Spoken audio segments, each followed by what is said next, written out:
Boa noite a todos, que a paz do nosso Mestre Jesus possa estar em todos os nossos corações. E vamos ver o que a lição que o livrinho Minutos de Sabedoria do Torres Pastorinho traz para nós esta noite. Viva sua vida interior com mais intensidade, porque Deus está permanentemente dentro de você, apesar de suas imperfeições e defeitos. O Pai habita em todas as coisas criadas, chamando todas as criaturas para o caminho da justiça, da virtude, do amor. Ninguém pode destruir esta verdade. Deus está dentro de você. Saiba descobri-lo e terá conquistado a felicidade. Então que Deus nos abençoe esta noite, para que possamos aprender juntos um pouquinho mais do tema Sede Perfeitos. É com você, Pedro. Muito bem. Com licença, vou arrumar um pouquinho mais aqui, chegar mais pertinho do coração de vocês. Acho que sim. Bem, boa noite, meus irmãos, meus amigos, meus confrades, queridos espectadores e telespectadores agora. Que bacana. Primeiramente, eu quero agradecer ao nosso Deus pela nossa perseverança, nossa vida. Agradecer a todos os nossos amigos que se dispõem a ouvir-nos e a participar, né, de uma certa forma, dessas nossas conversas semanais. E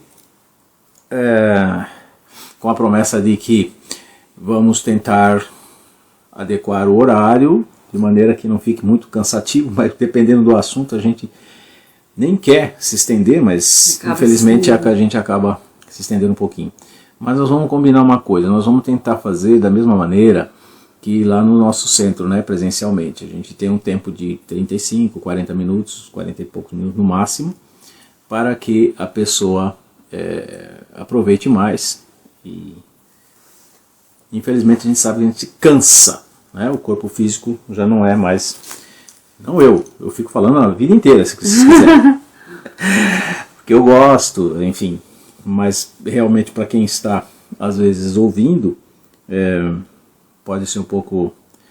Pode até ser interessante, mas às vezes pode cansar um pouco a pessoa, né? Então nós vamos tentar falar na noite de hoje um pouquinho do Evangelho do Cristo, que hoje está no capítulo 17 do livro do Evangelho segundo o Espiritismo, e consta no Evangelho de Mateus, no versículo...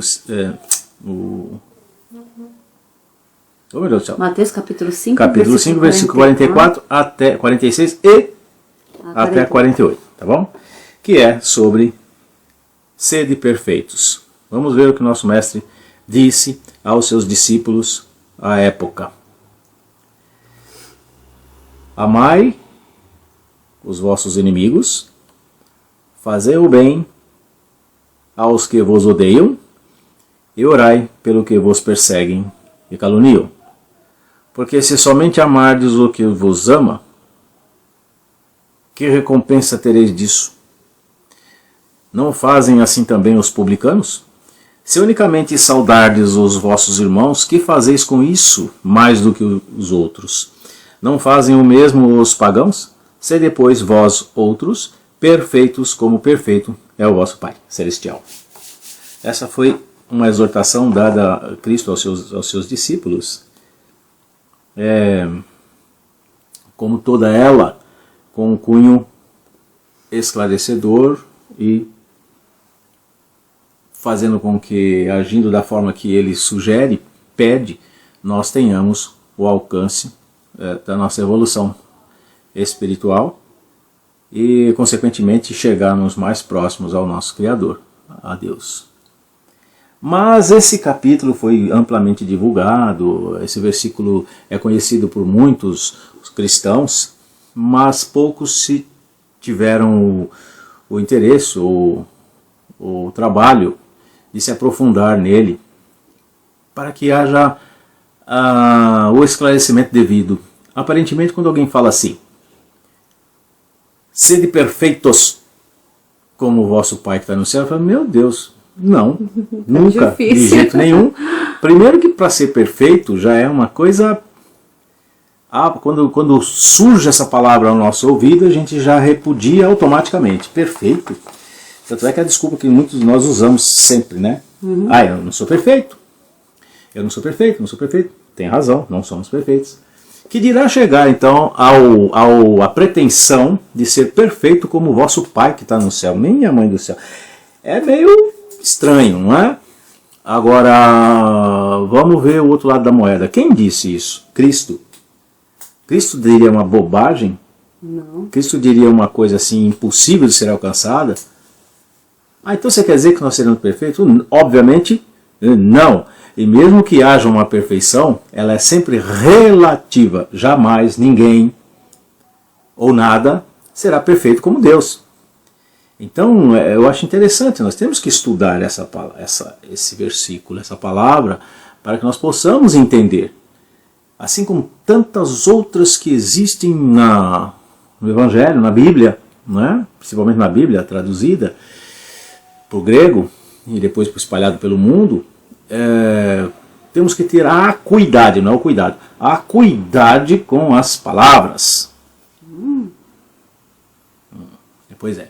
Temos que ter a acuidade com as palavras, o entendimento das palavras para que a mensagem do Cristo não se torne confusa ou muitas vezes mal interpretada ou até ressoando como falsa. A princípio, quando alguém fala assim, você vai ser perfeito como Deus, você ri da pessoa. Se não fosse Cristo que tivesse falado isso, a gente riria, né? Mas você está louco. E muito provavelmente, por que os discípulos não tiveram essa reação? Então nós vamos entender por quê. Porque o que Cristo é correto, o que Cristo disse é correto, a interpretação e a tradução é que foi um tanto quanto capciosa, não intencionalmente, mas foi o que acabou entrando no ouvido hoje. Se você perguntar para alguém, você mesmo, o que você entenderia como perfeito? Algo sem defeito. Perfeito sem defeito. Sem defeito. Não somos, nem seremos. E ainda que sejamos um dia melhores, muito melhores do que somos, e seremos, é essa a promessa, nem arranharemos chegar à perfeição divina. Impossível. Então vamos lá. O que acontece?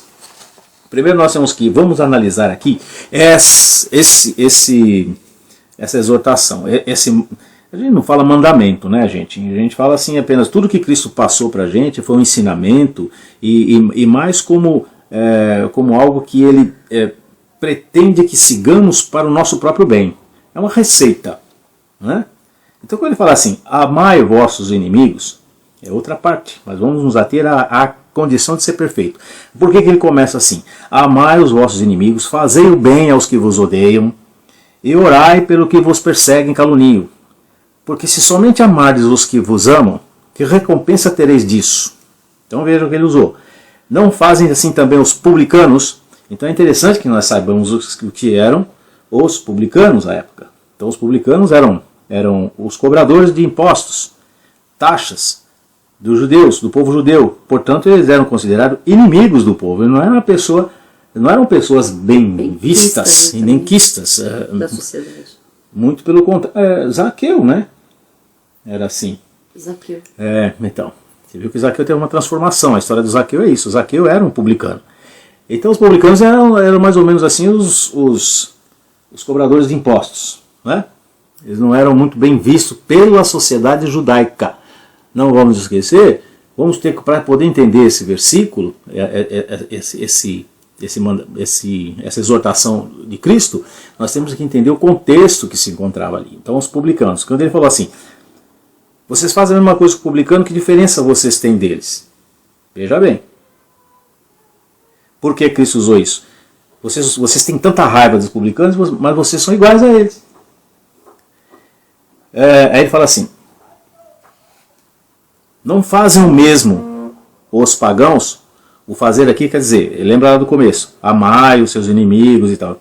Quando ele pediu para que isso fosse feito, era para que que nós na época lá, eles na época, tivessem um comportamento diferente dos publicanos, que eram odiados pelos judeus, e pelos pagãos, que também eram pessoas diminuídas pelos judeus, porque os pagãos à época era considerada a pessoa que não praticava o judaísmo. Então eram os pagãos. Cabe lembrar novamente aqui que Cristo era judeu, tá?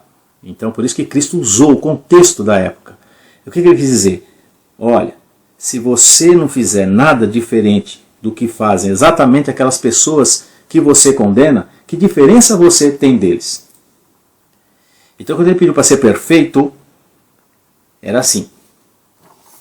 Um esclarecimento importantíssimo que temos que ter para o entendimento dessa palavra, tá bom? A língua original de Cristo era o aramaico. E até onde se sabe, nem historiador nem ninguém, nada tem descrito em aramaico. Jesus falava aramaico, mas nada tem escrito em aramaico. Inclusive nem a passagem dele pelo planeta. Não está relatado em aramaico. Estava relatado em hebraico. Só que o hebraico é a língua litúrgica, ou seja, a língua mais usada para a aprovação dos salmos, das historinhas lá, dos hebreus. Meu Deus, eu vou derrubar, desculpa. Dos hebreus. Deixa eu derrubar a mesinha. E elas só foram divulgadas em forma escrita a partir da tradução em grego. Então, quase todas as palavras da Bíblia, né? Elas não, principalmente o Evangelho, que relata a vida e obra de Cristo, nada foi escrito em hebraico, em aramaico, que era a língua dele, em hebraico, que foi traduzido para o grego, depois do grego latim e latim o resto do mundo. Então vamos ter cuidado com as palavras. Então por esse motivo, a palavra perfeito aqui deriva da palavra grega teleios, que significa cumprir o objetivo, cumprir seu papel, ou seja, ser o melhor possível, agir como Deus age em relação aos seus. Então é isso que Cristo quis dizer com seja perfeito como vosso Pai Celestial. Quer dizer, haja como Deus age conosco em relação aos seus irmãos. E não que a gente teria a condição de ser perfeito em sua amplitude, em sua divindade. E por falta desse esclarecimento, muitas pessoas chegam a ou duvidar da palavra de Cristo, né? Como é que Cristo pode falar que ia ser perfeito como o Pai? Ou achar mesmo que seria capaz um dia ser perfeito como Deus. Olha aqui, para atingir a perfeição crística, atingir a perfeição de Cristo, existe um abismo enorme entre nós e Cristo. Que dirá entre nós e Deus? Né? Ou muitas vezes as pessoas leem essa passagem bíblica e simplesmente falam, olha, deixa para lá. Tem muitas passagens bíblicas que por falta de conhecimento da tradução ou da palavra, ou emprego de palavra de forma errada, nós sabemos que o grego,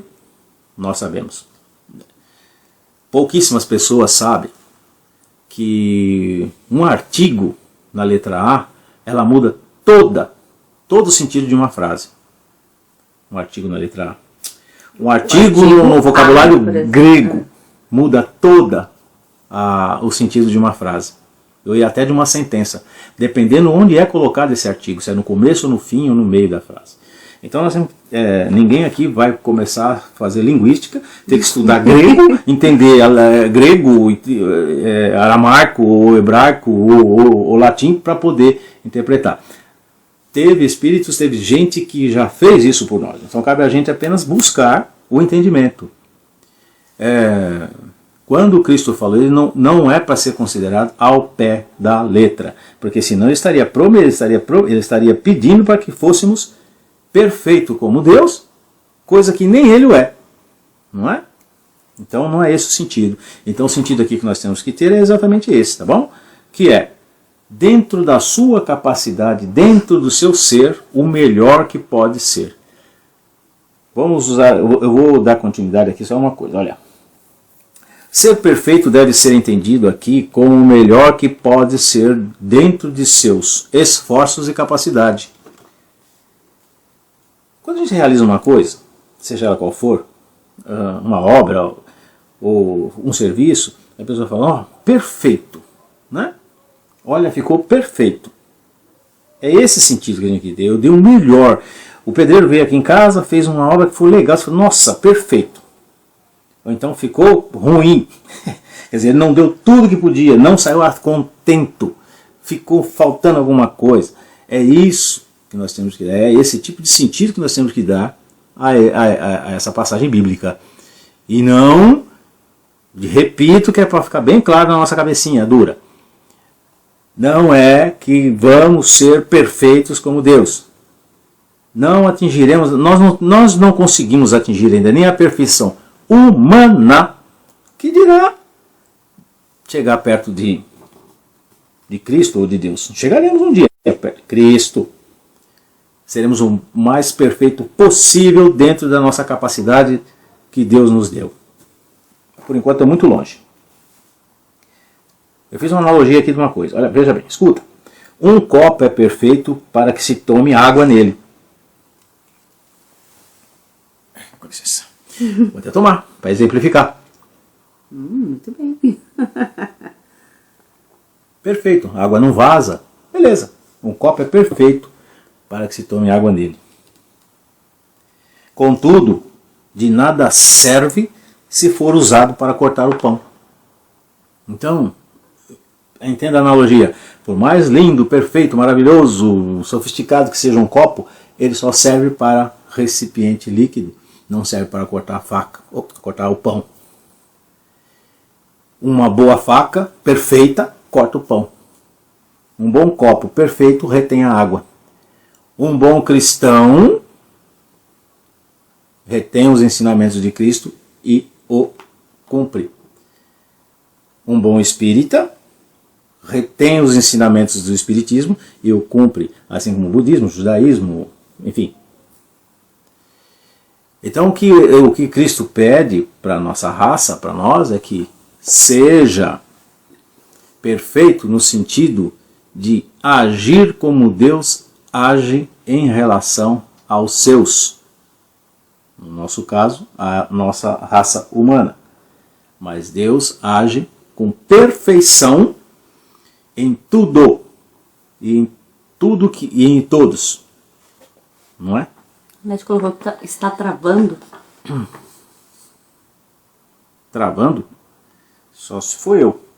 Eu não sei se não tá, a gente já aqui trocou de aparelho hoje também, então. É, porque o outro estava saindo ruim. Meu porque Deus. tá parecendo que tá escuro, depois clareia. Desculpa, só ela tá com essa queixa. Tem mais alguém que pode nos ajudar dizendo se está falhando, se está travando, por favor? Coloque aí que a gente consegue ver, tá bom? Por favor. E pouco poderemos fazer também, porque eu agora também não sei. Dá. Mas vamos lá.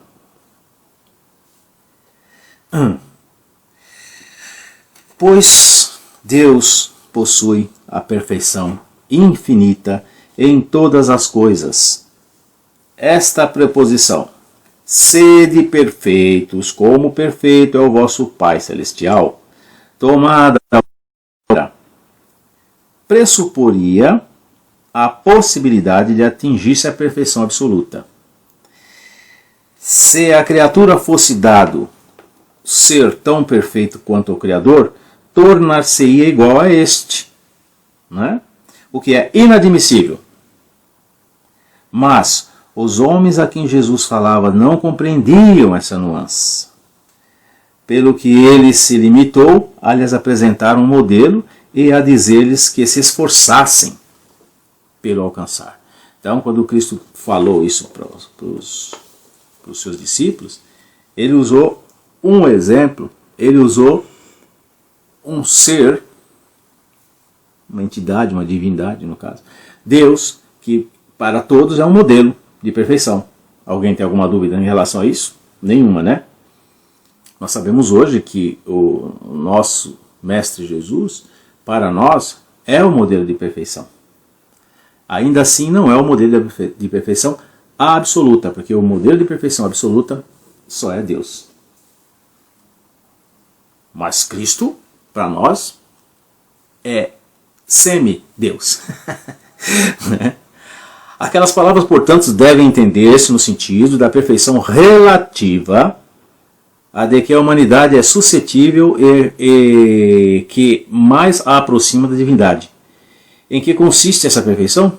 Jesus o diz: em amarmos os nossos inimigos, em fazermos o bem a quem nos odeiam, em orarmos pelos que nos perseguem. Rapidamente nós vamos tentar entender o cunho central dessa indicação de Cristo.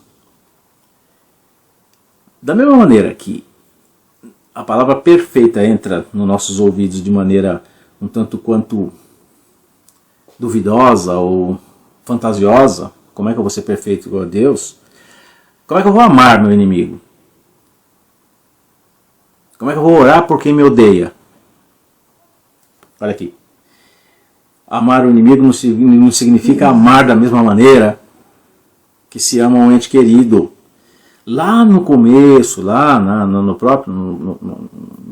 próprio versículo bíblico, relatado em Mateus, ele já começa: amai vossos inimigos. Mas não é dar a ternura, o coração, a dedicação. Ato de amor não significa só adulação. Ato de amor significa compreensão, perdão, colocar-se no lugar daquele que tem ódio, ou seja, seu inimigo. Agora, como é que a gente cria um inimigo? A gente cria um inimigo a partir das nossas ações. Ninguém é seu inimigo gratuitamente. Temos que lembrar uma coisa, um ponto-chave da coisa. Para você ter um inimigo, ele tem que antes ter sido seu amigo. Dá para pensar assim? Evidente. Como é que vamos supor? Eu viajo lá para a Rússia. Desço lá, que país também que eu fui escolher como exemplo, mas tudo bem. Viajo lá para a Rússia. Tem um Krakilov qualquer que eu encontro lá na rua, nunca vi o cara. Eu falo: você é meu inimigo. Se eu não estou vendo ele pela primeira vez, como é que eu posso considerá-lo meu inimigo? Então, quando há a relação de inimizade, tem necessariamente de ter havido um encontro e um confronto anterior para que essa pessoa seja considerada seu inimigo. E a providência divina é tão sábia que eles nos colocam frente a frente com essas pessoas, com esses espíritos, no caso, para que nós tenhamos a reconciliação com eles. Então não adianta a gente orar para: meu Deus, livre-nos dos meus inimigos. Ué, se você se livrar dos seus inimigos, como é que você vai resolver a pendenga que você tem com ele? A cada um de nós cabe a missão de desconsiderar inimigos. Agir de tal forma que não se formem outros, que não se criem mais. E ao estar diante desses inimigos, que geralmente está no nosso relacionamento, lembra que eu falei da família lá? Principalmente às vezes dentro da nossa família, porque assim a providência divina o quer, para que possamos ter interação e cortar as diferenças. Daí a outra recomendação de Cristo, que é: reconcilie-te com o seu inimigo enquanto caminha com ele. Você não tem como... Percebe a relação que existe e como a gente pode considerar ou desconsiderar ou amar o nosso inimigo simplesmente não considerando mais como seu inimigo. E não construindo um muro. Geralmente o seu vizinho, aquele que você não gosta muito, você, se pudesse, constrói um muro enorme. Não quero nem ver a cara desse ser. Quando na verdade não precisa. Vem ser meu amigo, vai. Deixa eu comer na tua casa, vem comer na minha. Não há o ato de humilhação. É simplesmente não considerá-lo mais seu inimigo. De que forma? Não é da noite para o dia, mas você tem que tentar. É aí que entra a recomendação de Cristo. A definição que eu dei lá atrás. Fazer o melhor. Esforçar-se. O amar nosso inimigo está na iniciativa de você desarmar-se. É assim que você ama o seu inimigo. E orar por quem te quer mal. Porque se você considera seu inimigo, e ele é seu inimigo de fato, coisa boa ele não deve estar pensando nem planejando para você. Ele não vai desejar Feliz Natal para você de coração. Está enviando vibrações ruins também. Exato. Bem negativas. Então você orando, você vai e corta esse ciclo mental, pelo menos. Uma vez o Divaldo disse o seguinte, eu não tenho inimigos, mas certamente alguém me considera inimigo. Mas aí já é problema dele e não meu. Então é assim que tem que fazer. A nossa tendência, por observar a vida regrada e correta de Chico Xavier, a gente pode imaginar, mas nossa, será que ele tinha inimigos? Provavelmente sim. Alguém o considerava seu inimigo, mas ele não. Ele foi caluniado. Ele tinha amor no coração. Então, nossa, mas qual é a nossa reação? A gente alimenta a inimizade. Quando você sabe que alguém não gosta de você e fala para alguém, você fala, eu também não vou com a cara dele. Até que ia mais ou menos, agora só porque ele não gosta de mim, também não quero mais saber dele. Sabe? A gente pode cortar, mas a gente não corta. Porque aí nós vamos falar em outras lives, a gente vai falar sobre duas pecinhas aí terríveis que impedem que a gente anda, que é o orgulho e o egoísmo. As duas chagas maiores que existem na humanidade, que o orgulho e o egoísmo nos torna inimigos de alguém e alimenta a inimizade. Mas aí já é uma outra história. Por isso que a gente passa do horário. Uma coisa vai emendando a outra, a gente vai falando. Então olha aqui o que diz: amar nosso inimigo e fazermos o bem aos que nos odeiam. Não é ir lá, ficar de joelho na porta dele e falar, olha, eu trouxe alguma coisinha para você comer. No campo do bem, que nós vamos encontrar no mesmo capítulo 17, lá quando é o verdadeiro homem de bem, o bem é não desejar o mal. O bem é você se esforçar para receber as agressões como apenas um ato falho de um irmão, que nós também somos falhos. Mas eu tenho que gostar do cara que não gosta de mim? Você não precisa casar com ele, sabe? Ou ter algum relacionamento íntimo próximo a ele. Isso você tem com seus parentes, às vezes nem tem, não é? Isso você tem com seus... Por isso que a humanidade é dividida em pequenos núcleos chamados famílias. E por isso que a primeira revolução de Cristo, quando veio trazer a Boa Nova, que é o Evangelho, na verdade foi Moisés que falou, olha... Quando veio trazer a apresentação do Deus único, fala, olha, não mata mais seus parentes, mata pelo menos o vizinho. Porque eles matavam-se. Mal com mal, né? O irmão matava o outro por qualquer coisa. Enfim, aí falou, olha, para de matar pelo menos o que é do seu sangue, mata o outro. Aí depois veio Cristo e completou, não mata ninguém. Né? Ame a todos. E se você... Porque assim, vamos supor que o outro esteja mandando as vibrações negativas para você. Se você não enviar para ele, você não entra em sintonia, então você não recebe aquilo também, né? Então, você acaba não recebendo, então é cortado também. São cortadas essas vibrações ruins, negativas, e você acaba não permitindo que isso te ataque. A gente vai ter que arrumar um jeito de instalar uma porta corta-fogo em nosso coração. Isso. Nossa, entendeu? Eu gostei desse exemplo. Muito bom. O fogo está pegando a forma, você tem uma porta corta-fogo. Você sabe que está pegando fogo lá, mas isente-se da coisa. Não aceite o presente maligno que às vezes as pessoas querem te dar, né? Em orarmos pelo que nos perseguem. Isso seria uma prática salutar, porque a oração corta toda e qualquer onda vibratória, toda e qualquer malignidade, né? A oração também feita com o coração, feita com sinceridade. Não é aquela repetitiva, a cabalística, mas aquela de... Na verdade, trazendo para a gíria moderna, você está pedindo para que te errem. Me erra. Né? Mas não fala, me erra e volta para ele o dobro. Não, só me erra. Eu desejo o dobro. Eu desejo tudo de mal para você também. Eu desejo tudo de dobro que você deseja para mim. Tá errado. Entendeu? Isso é ato de amor. Deus está vendo E isso. precisa estar sempre em oração, porque você não sabe se seus inimigos são os encarnados. E tem um outro aspecto que nós vivemos e vivenciamos quase que diuturnamente. A hipocrisia. Você não sabe realmente quem é que lhe quer bem de coração. Esse é um perigo que todos estamos sujeitos. Primeiro nós temos que nos esforçar para não sermos nós os hipócritas, né? Mas aí nós somos sujeitos, porque Jesus foi a única a demonstração grave que ele fez, foi em relação aos hipócritas. Jesus conviveu lá com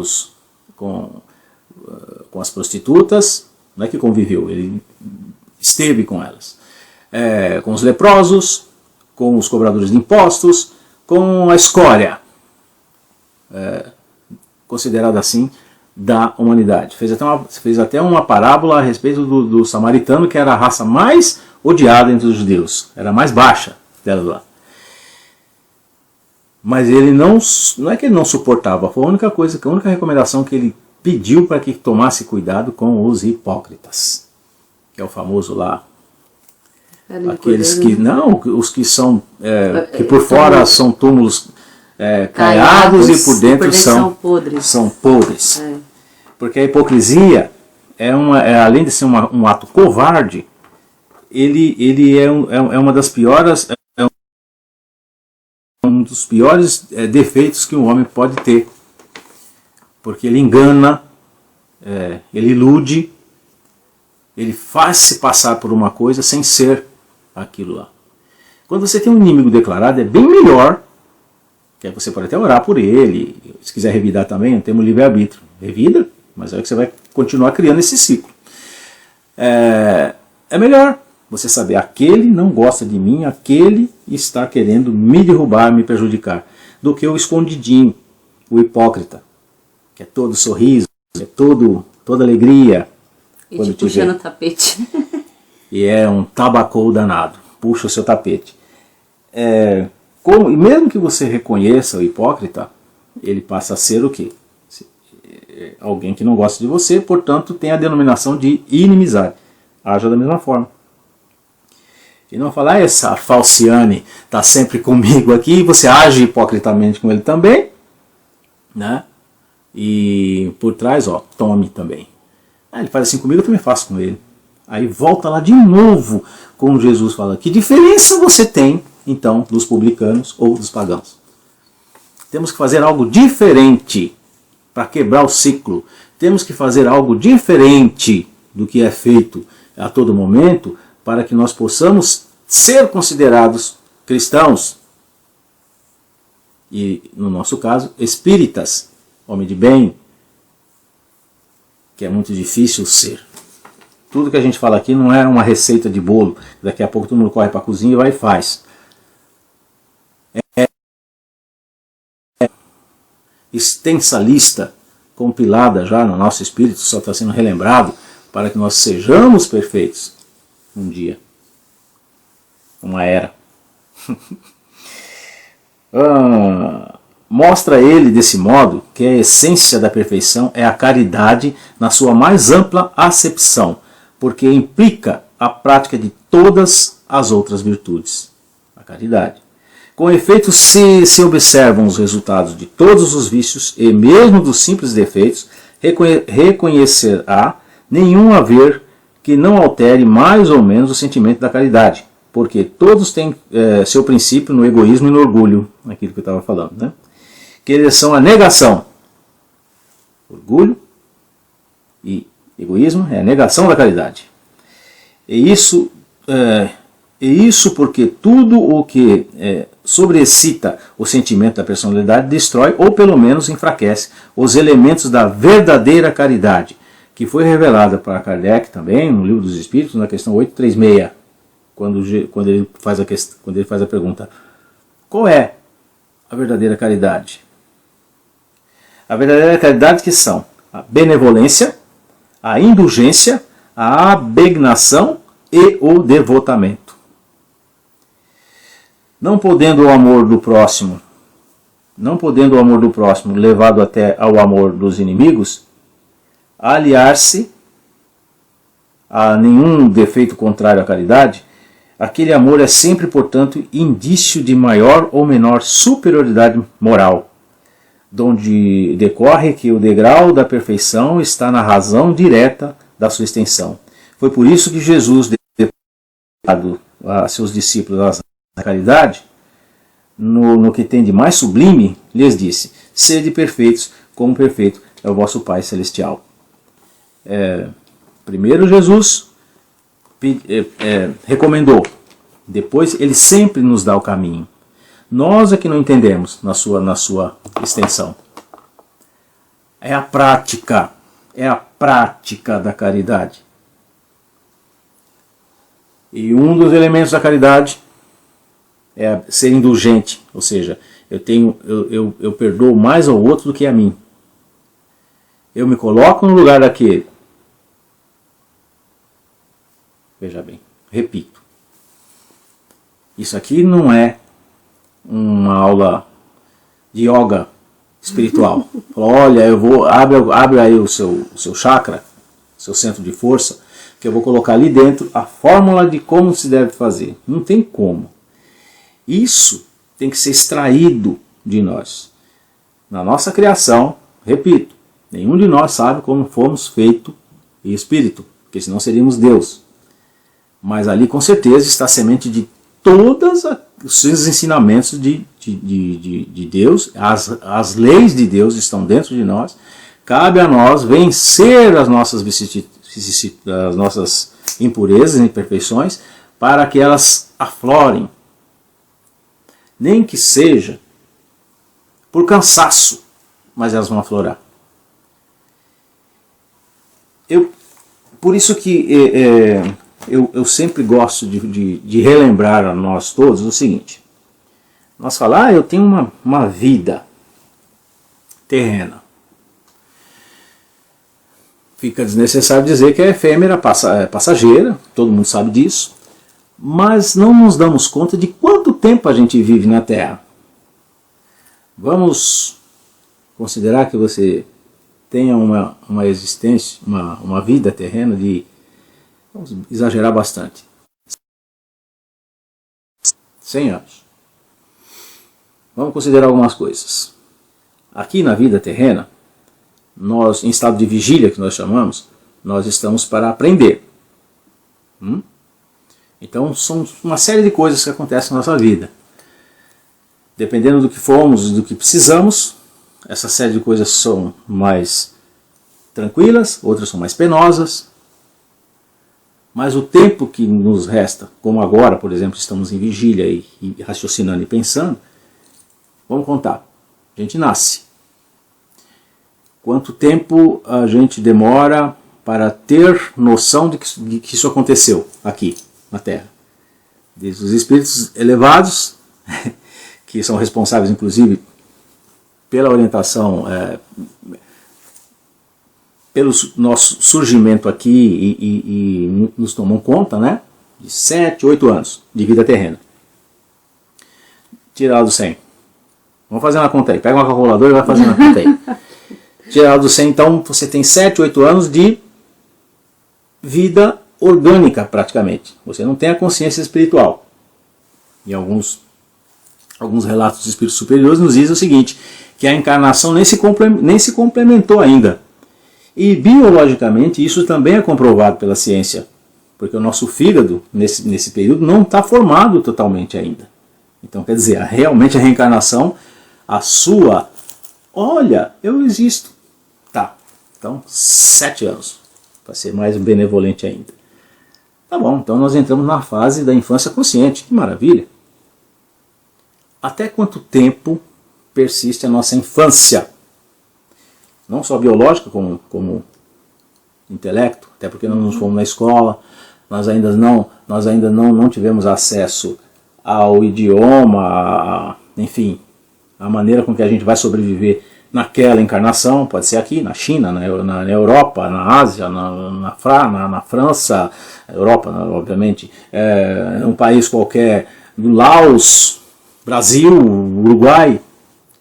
A gente vai aprender a língua, então a gente vai para a escola, né? Tudo bonitinho, que coisa maravilhosa, a gente brinca, faz uma...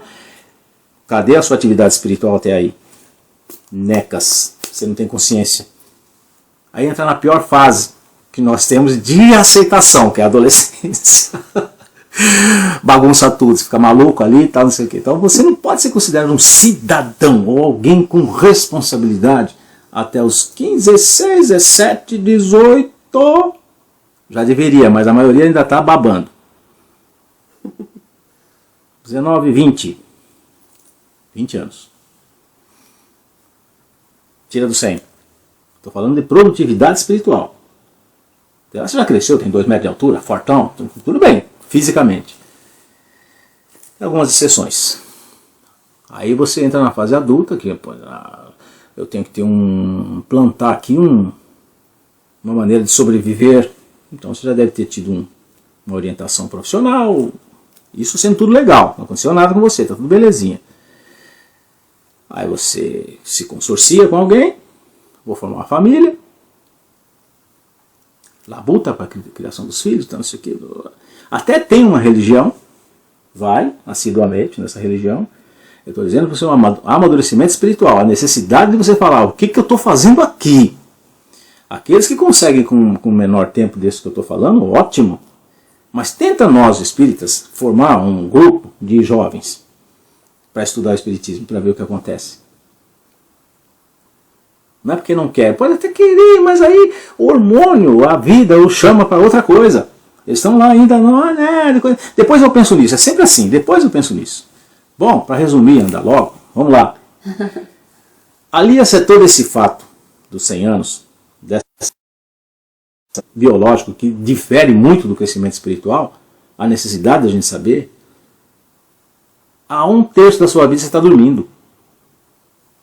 Se você dorme 8 horas, em média, o dia tem 24, 1/3 você está dormindo. Então 1/3 de 100 anos deu 33 anos que você passou dormindo.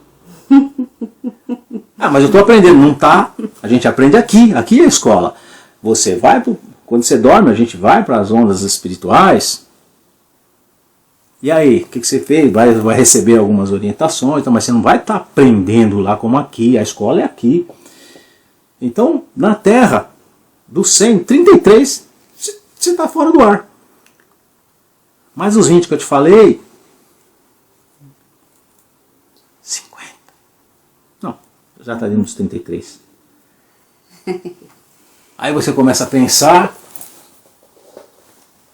se der tempo, depois dos 40. Daí aquele ditado da vida começa aos 40 e é verdade. Você começa a pensar aos 40, nossa, mas eu já realizei, quem já realizou alguma coisa, já tem filho, né? O que eu estou fazendo aqui? Aí você vai realmente se aprofundar a saber o que você está fazendo aqui. Aí você começa a se arrepender da maioria das coisas que você fez e começa a querer consertar. Para quem tem consciência. Aí quando você está legal, você fala, bom, agora eu vou, desencarna.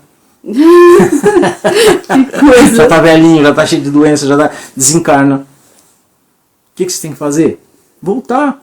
Então mais um ponto que a gente deve analisar para esse papo aqui de que sede perfeitos como Deus. Quando é que você vai ser perfeito? Em uma única vida. Isso reforça a existência e a necessidade da reencarnação. Uma coisa linka a outra. Um dia a gente fala sobre a necessidade da reencarnação, que já foi tema de eu ter dado uma palestra no centro aí, e um dia a gente fala da necessidade. Esse é um ponto curta para que nós possamos colocar mais um tijolinho na nossa vida espiritual. Aqui, que a vida espiritual é lá, é a nossa verdadeira casa. Mas não adianta nada você estar patinando lá. Para estarmos bem lá, nós temos que aprender aqui. E quando a gente vai aprender aqui, a gente mais cabula a aula do que vai na aula. Esse que é o problema. Mas é isso, gente. Fiquemos então na companhia do nosso querido Deus. Quem dorme demais perde um pedaço da vida. Minha mãe costumava falar que quem muito dorme pouco aprende. Acadêmico, Aldinei. Verdade. Minha mãe costumava falar que quem muito dorme pouco aprende. É verdade. E é pura verdade. Mas nós temos que descansar, né? Óbvio. Mas tem gente que dorme não é só 8, não. 10, 12, 16 horas. Não dá, né? É verdade. Só o leão faz isso. Que Deus possa nos abençoar a todos. Obrigado pela atenção. E mais uma vez, obrigado a todas aquelas pessoas que de uma certa forma, de maneira completa ou mesmo avançando, nós tivemos muitas visualizações. Sim. Teve uma nossa aí que eu me surpreendi, deu quase 700 visualizações. Eu acho que eu não conheço 700 pessoas. Devo conhecer muito mais, mas assim, que esteja interessado nisso, né? E graças a Deus é sempre uma responsabilidade maior agora para nós. E a única coisa que eu peço a vocês é que incluam o nosso nome na sua lista de orações, porque a gente precisa. Porque você sabe muito bem que toda vez que a gente se propõe a fazer alguma coisa que vá mudar um pouco o nosso sentimento, nosso pensamento, nós sofremos ataques de todas as formas. Isso é normal, natural, mas nós precisamos de energia, precisamos da solidariedade e ajuda dos nossos amigos, encarnados e desencarnados. Tá bom? Então fiquem com Deus. Até a próxima semana e espero que essa semana seja bastante produtiva para todos nós naquilo que for possível realizarmos, tá bom? Ó, para vocês. E vamos aí unindo os nossos pensamentos até Deus nosso Pai, nosso Mestre Jesus, os amigos do plano maior. E vamos vibrar muito amor, muita paz, muita saúde por toda a humanidade. Que todas as famílias sejam abençoadas, que todos aqueles que estão passando alguma dificuldade, que possam encontrar uma luz no final do túnel. E na próxima semana estejamos juntos aqui para mais essa atividade. Só uma coisinha que eu esqueci. Esqueci não, que eu lembrei a tempo. Beijinho para a Lourdinha, minha mãe de coração, que está fazendo aniversário hoje. Que Deus possa abençoá-la hoje e sempre. Verdade, e muita saudade. E um dia a gente se reencontra, se Deus quiser. Então, boa noite a todos, que estejam todos aí sendo abençoados por esse Deus tão maravilhoso que nós temos. Um grande beijo a todos. Pode deixar que daqui a pouco eu vou responder aos comentários, tá?